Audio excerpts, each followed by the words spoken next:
Welcome back to another step-by-step Monday makeup lesson. In each one of these videos we cover a new topic in this tutorial, but you can check out the full playlist by clicking up here or checking out the description box. And if you're new here, make sure to press subscribe. And now let's get started with the next step. So once you've applied your moisturizers and tone and refresh your skin, you want to let it really settle on there, because if you go straight in with your makeup at this stage, your makeup is not going to last.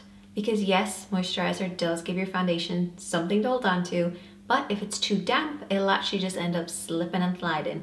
So give yourself a few minutes now just to let that settle, and then we'll move on to the next step.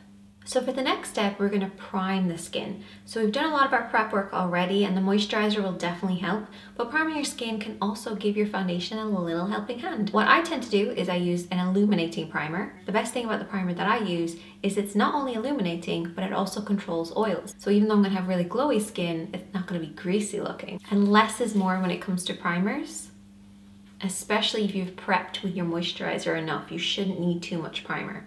Now the primer that we use on the eyes and even the lips usually is a little bit different. You can use this primer on your eyes and your lips, but it won't be as beneficial as using one that's designed for the eyes and the lips. Now another primer that I also like to use is something for large pores, because not everybody has the same skin all over. Unless you're pretty lucky, maybe you do.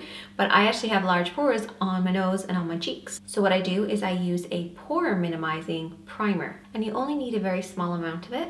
And what I do is I do a pressing, swiping motion. And what this will do is it will fill in any of those pores, make sure that we get a nice even base. It's also slightly mattifying. So sometimes if I'm not wearing makeup, I'll still apply this, because it gives my skin that I'm not wearing makeup, but it kind of looks like I am wearing makeup kind of thing. Then I use whatever's left over on the rest of my T-zone.